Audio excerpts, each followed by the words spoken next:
সমস্ত মানুষের আদর্শ নাপাক, মদিনার নবীর আদর্শ কেন পাক?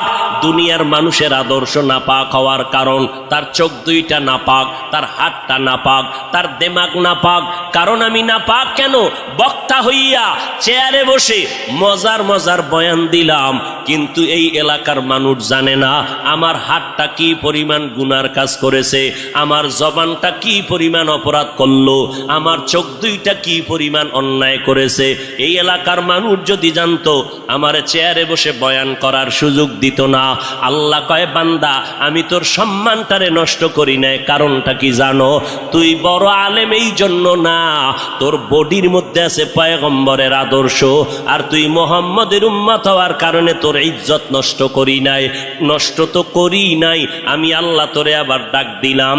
তওবার দরজায় ঈশা যদি দুই ফোঁটা চোখের পানি ছেড়ে আমি আল্লাহকে একবার আল্লাহ বলে ডাক দাও, লাব্বাইক বলে যদি তুই হাজিরা দাও, আমি আল্লাহ তোর জীবনের সব গুনাহগুলো মাফ করে দিব। কারণ আমি চাই না আমার মায়ার নবীর উম্মতেরা জাহান্নামে যাবে। কারণ একটা সেকেন্ডের আযাব আমার কোনো বান্দা সহ্য করার শক্তি হবে না।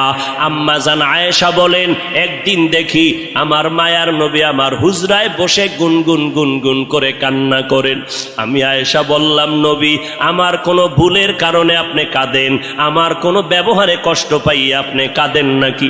মায়ার নবী কয়, না না আয়েশা, তোমার ব্যবহারের কারণে কাঁদি না, আমি কান্না করি হাসরের ময়দানের কথা মনে পড়ে গেছে রে আয়েশা।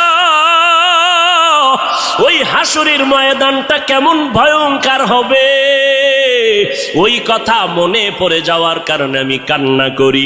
ও নবীর উম্মতেরা, আমার নবীর আদর্শ দেখিয়া মক্কার মানুষ দলে দলে কালেমা পড়ে নবীর সৈনিক হয়ে যায়। আমার নবীর কেমন আদর্শ! নবী রাস্তা দিয়ে হাঁটে, যেখানে কদম দেয় ওখান থেকে দীর্ঘদিন মেশকের ঘেরান আসতেছে। নবীর ঘাম থেকে মেশকের ঘেরান পাওয়া যায়। আমার নবী হাঁটতেছেন রাস্তা দিয়া, বারবার সালামের আওয়াজ শোনা যায়। সাহাবায়ে কেরাম বলেন, মানুষ নাই, সালামের আওয়াজ কোথার থেকে শোনা যায়? নবী বলেন, ও সাহাবায়ে কেরাম, আমি মুহাম্মদের সুসংবাদ পাইয়া জঙ্গলের হরিণ আমারে সালাম দিয়েছে, জঙ্গলের বাঘ আমারে সালাম জানিয়েছে, জঙ্গলের প্রাণীরা আমারে সালাম দেয়। আমার নবীর শরীরের মধ্যে মশা মাছি পড়া হারাম। আরবের মানুষ তাকায় দেখে, মুহাম্মদ যেদিকেই যায় একটা মেঘের খণ্ড তার মাথার উপরে। কেন? সূর্যের গরম জানো নবীর শরীরে লেগে কষ্ট না দেয়, মেঘের খণ্ড ছায়া দেয়।